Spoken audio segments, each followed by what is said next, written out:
Hi, my name is Don Bourne, and I'm going to be your guide in this short tutorial video for the Business Model Canvas.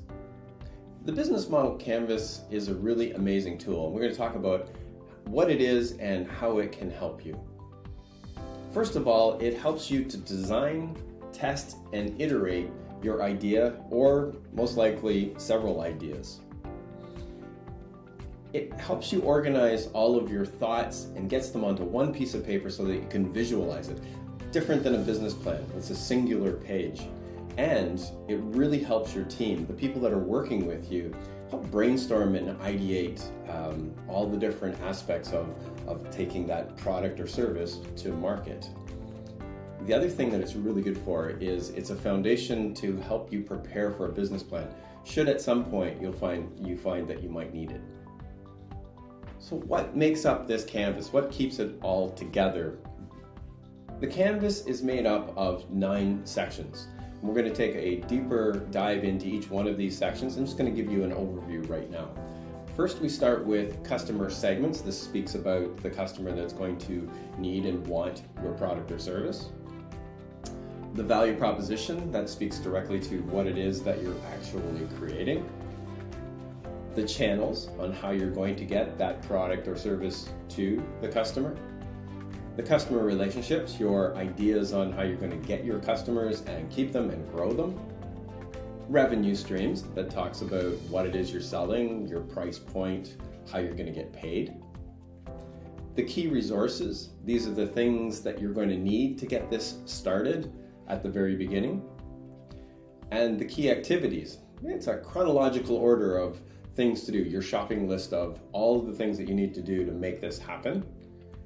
Your key partners, these are the collaborations or partnerships that you're going to create with other organizations or other companies that could help leverage you in the marketplace. And last, the 9th section is the cost structure, which speaks to the startup that you're going to need, the funds and what it is, and your operating expenses. So where do we start?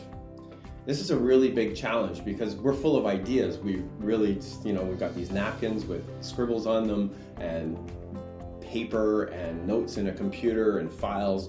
And it's like, where do I start? Well, this is the wonderful thing about the Business Model Canvas and it having 9 sections. We can choose each one of them. My preference is to start with the customer. Who is the customer that's going to buy from you the most and the most often? This is the key to success, because if you can identify them, you can surgically get into the marketplace to the right person. So figuring out who that potential customer is, figuring out what they need, what they want, helps you design a model, a business that's going to thrive, grow, and the more you know about that customer, the more likely that you're going to be successful.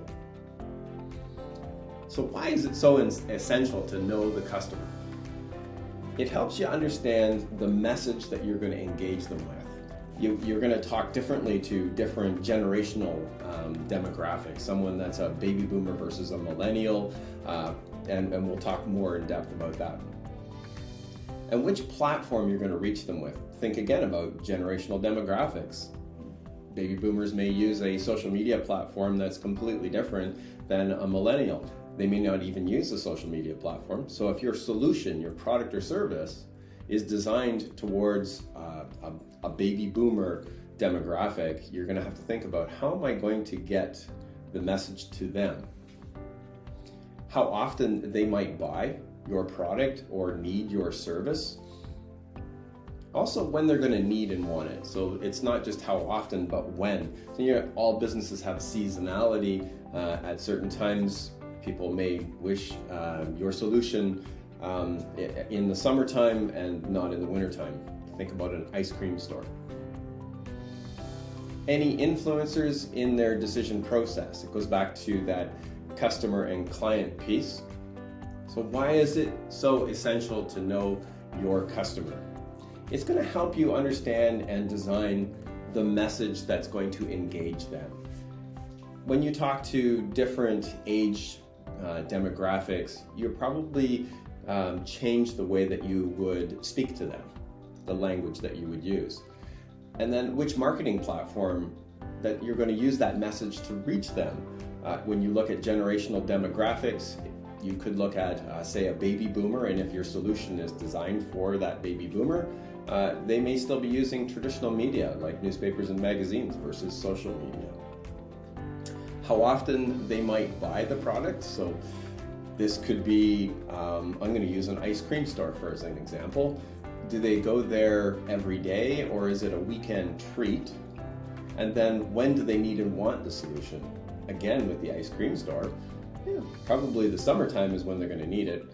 And being as we're in Canada, we don't sell as much ice cream. Is there any influencers in their decision-making process? Let's turn to ice cream here for a moment. If they've got kids, that would probably influence them to go to the ice cream shop, perhaps for a treat, or it's a really hot day, etc. And will the children influence them? You betcha. What other products or services might you offer them? Ice cream store? Maybe they want something to drink. Maybe it's cookies. Don't know. What are your ideas? Do they have any objections to your industry itself? Perhaps there's an environmental objective to the type of packaging you're using, and maybe you've come up with a solution that better fits their needs and wants. And then, are they the customer or the client? So think about the child and parent scenario where the child influenced the parent to go and get an ice cream, and it's maybe the child that's getting the ice cream. Maybe the parent doesn't want one. Maybe they're on a diet. Who knows? So the child is the benefactor to the ice cream, but the parent is the decision maker and the person that's most likely going to pay for it. So the customer is the parent, the client is the child. Does your model, your business concept, have a customer and client scenario? Maybe. So where would we start with this as we look at the groups of customers that would be interested for our solution? We may have one group in its entirety, or you may have several. It's entirely up to you. The baking industry, if you're making cakes and pastries and such, you may have a segment of customers that come in on a daily basis to get their bread, but there might be another customer segment when you're doing cakes, could be wedding cakes or brides. And maybe you're doing wholesale and you've got a wholesale customer group or a business-to-business model. So you start here in the segments with who are these groups, and then we go into the target customer in each one of those segments. I challenge entrepreneurs a lot of the times to come up with 50 characteristics or attributes of their target customer. The more granular you get to know the customer, the more intimate, the easier it is to figure out how to engage them and on what platform, and then design solutions around what they need. This is why we call it customer discovery. So who's going to buy from you this solution that you're creating the most often and spend the most amount of money? Really good to know. You can start with the generation. We alluded to this earlier. Each generational group have their own characteristics because they have shared experiences at the same stage in their lives. Think about how they experience TV. A baby boomer that probably had a black and white TV, no remote control, maybe when they were in their teens had cable. And then now most people are streaming things. What about fashion, or food, or politics, how politics have changed, or technology? That's a huge one, in where, say, a baby boomer group grew up learning technology as it evolved, whereas another demographic grew up with technology. Let's take a look at the different segments that I've identified here. So baby boomers, these are about age 55 to 75. They're the highest consumers of traditional media, so they're probably still reading newspapers or magazines, or maybe they get Reader's Digest. And if that's the case, if you've got a business model and you want to market to them, think about the platform that you might use. Their worst fear is change. And that's really important, because if they're stuck in their ways, if they've got a solution already and you've got a better one, it might be a little bit challenging unless you have a really good message on how you're going to get them to adopt and buy and engage in what it is that you're going to offer. The next one is Gen X or Generation X, and they're in the age bracket of about 40 to 54, and their biggest fear is being identified with a baby boomer. I happen to be a Gen X, and sometimes people will say, you're a baby boomer, and I'm not. The big heavy TV and Facebook users, so think about if you're creating a solution for a group of people that in the age of 40 to 54 that would benefit from it, how you're going to get that message to them. Then we have millennials or Gen Y, and they're somewhere in the ages of 25 to 39. I find really interesting that they're the most highly educated generation in Canadian history. They love this artisan or farm-to-table dinner preferences, and they brag about not using a filter on Instagram. So that's telling you about what platform may be identified for reaching a millennial. And their worst fear is not being able to afford a house, which speaks to fiscal management and the ability to earn money enough to, buy a house like their parents did. Now that could be problematic. Then you got Gen Zs or iGens, and they're under the age of 25, and they make up about 25% of the population, and they are huge mobile users. So again, think about the platform and how you're going to reach them, if it's going to be mobile. And if you're, let's say, 25 years old and you've created a solution that a 60-year-old would benefit from, then you may not be using as much of a mobile device or mobile solution as a platform. Now, I really like this slide because as entrepreneurs and as idea generators and problem solvers, we look at our model, our idea, our product, our solution in a particular way. But our customers might see it, the exact same thing, slightly different. So through customer discovery, it really helps to get into the customer's shoes and understand who they are and how they think about your product or solution or your industry. This will allow you to have a surgical go-to market strategy that will be much more successful than just thinking about what you know. There's one more market that could be pertinent to your model idea, and that's what we call B2B or business to business. And this is if you're selling, let's say, some form of a product to a retail store versus the end user. What type of industry is it? Is it an artisan shop? Is it a grocery store? Is it a clothing store? And then what is that organizational culture? How do they look at the industry, the environment, and how does your product fit within that? Where are they located? Are they just regional, so specialty store, or are they, across the country, national?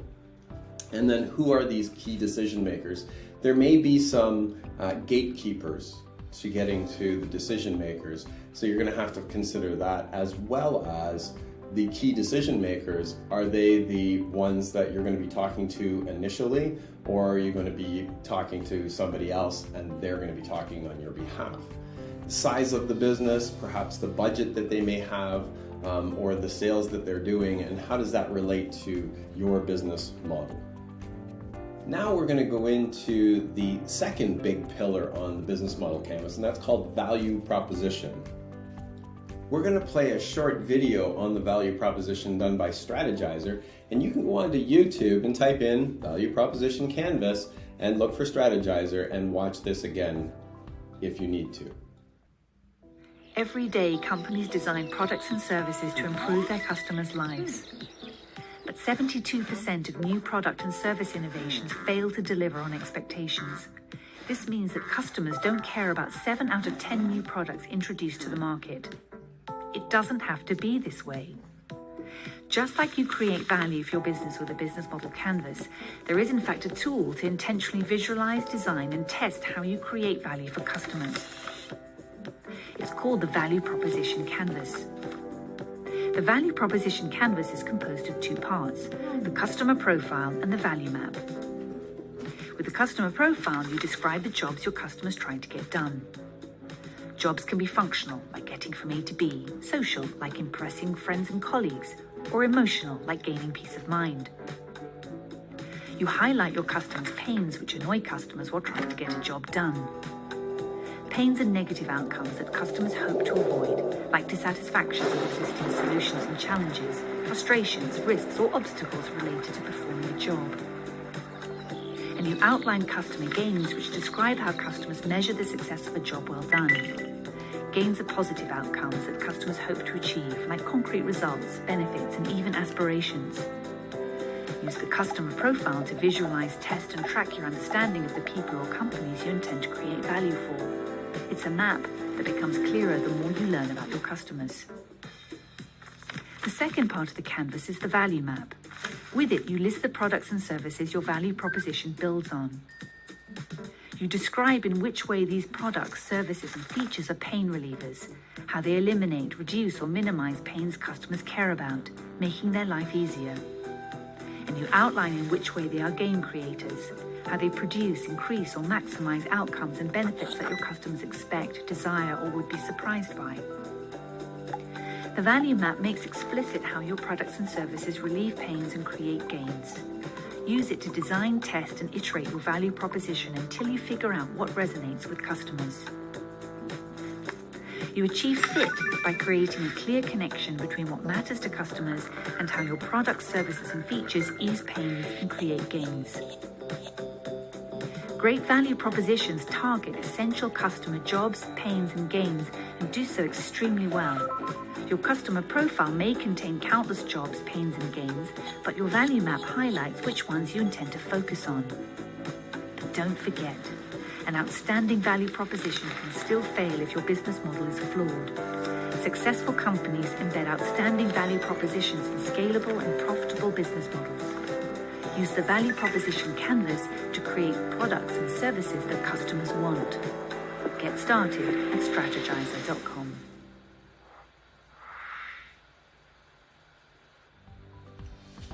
Creating a value proposition canvas helps you design your products and services that customers want.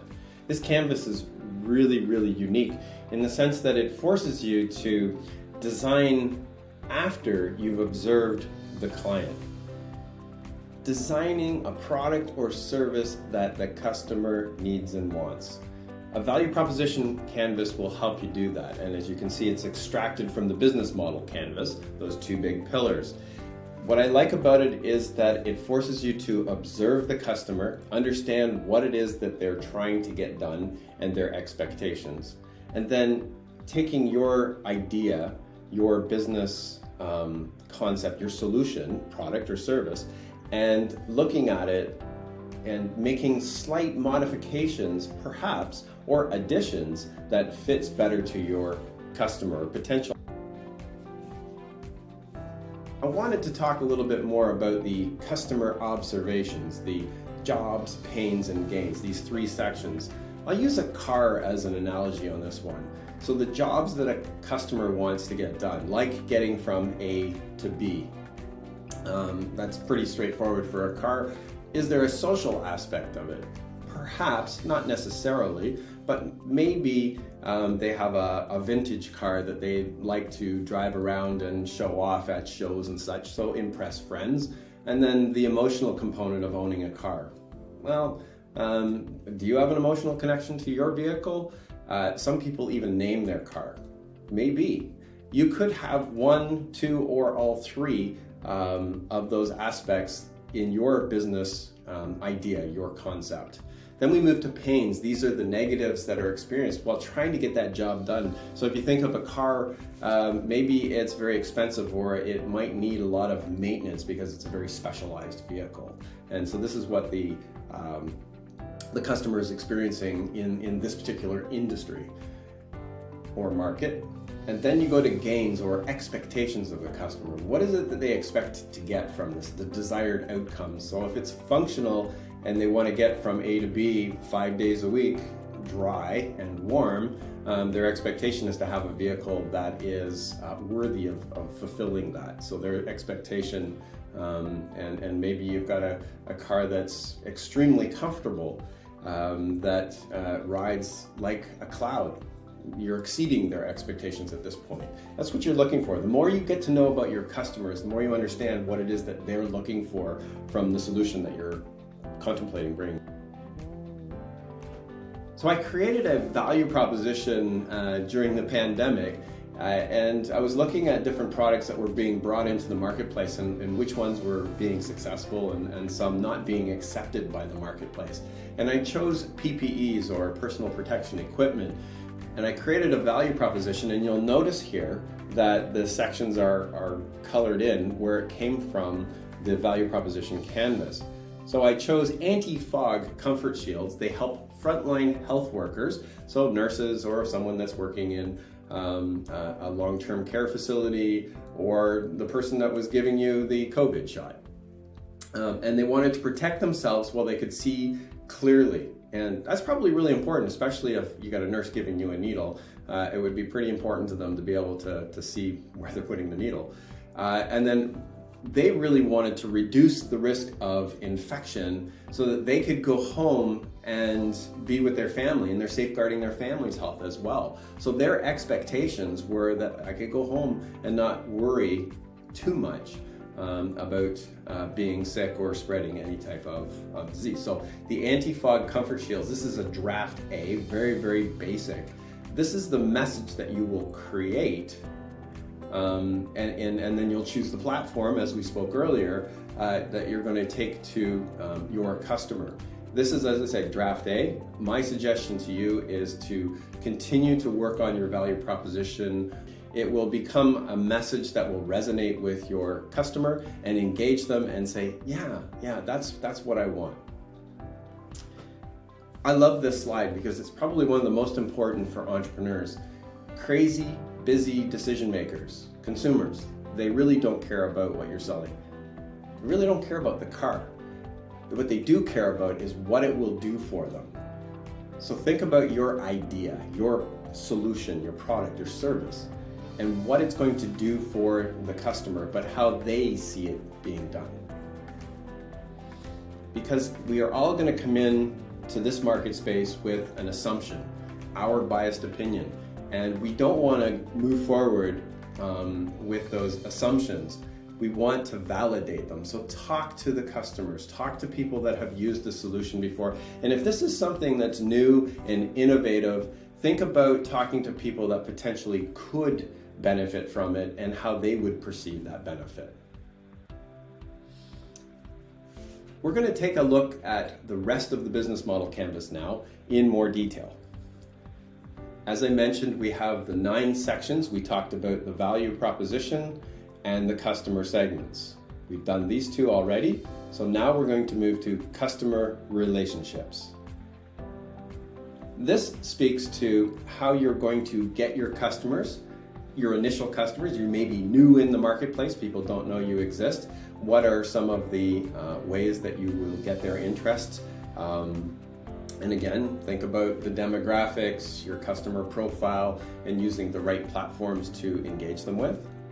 Then you're going to talk about how you're going to keep the customers. So you've got some customers that have come into you and they've given you some money and you want them to come back. So are there any thoughts on how you're going to get those customers to come back into buying, whether you're online or a bricks and mortar type of store?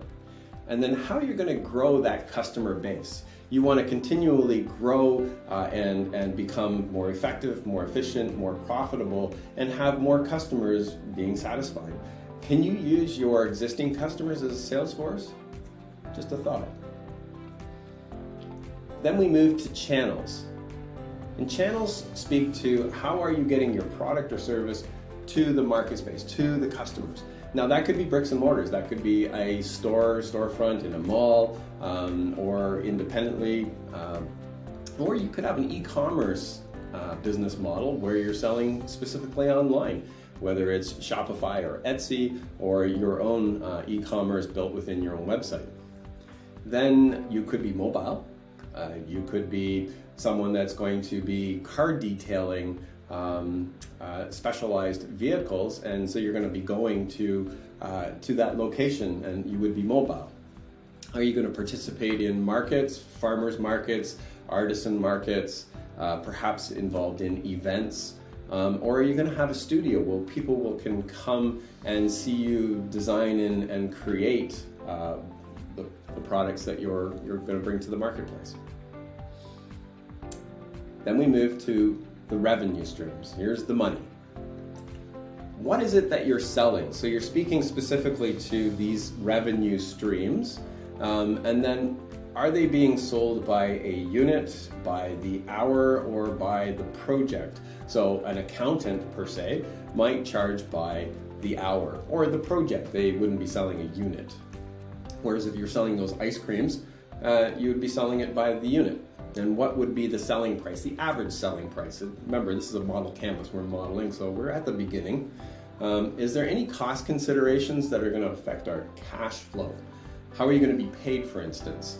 If it's by a credit card or a check, perhaps.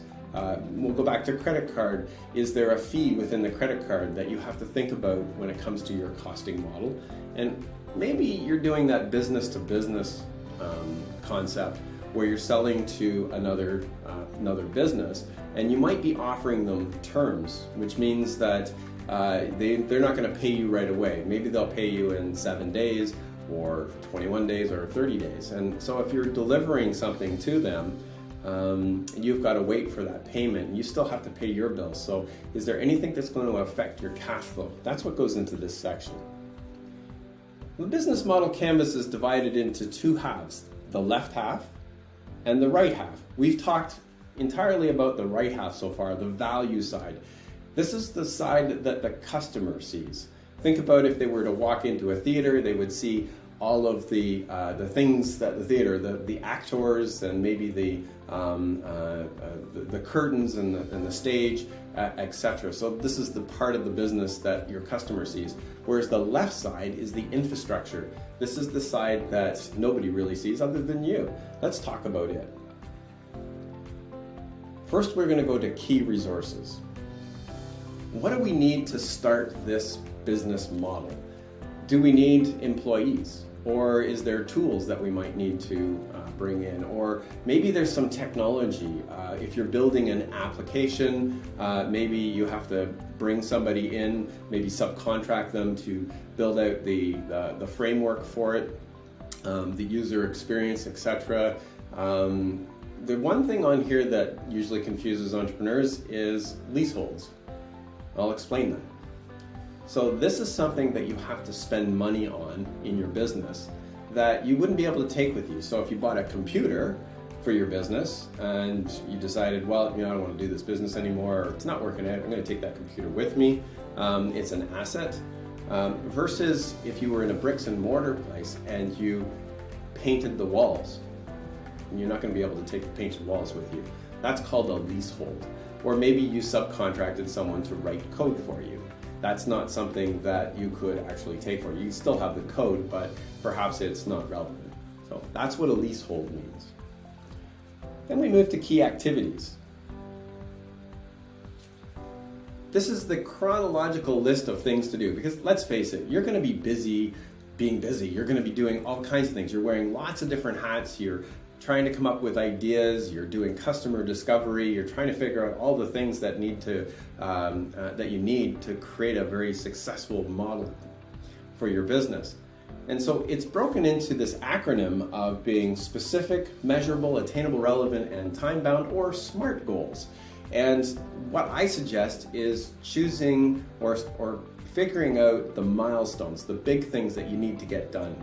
An example of that for a new business might be, I need a website. Well, a website is almost a specific goal, because you could have a website and it may not be live. So let's make it specific, a website live.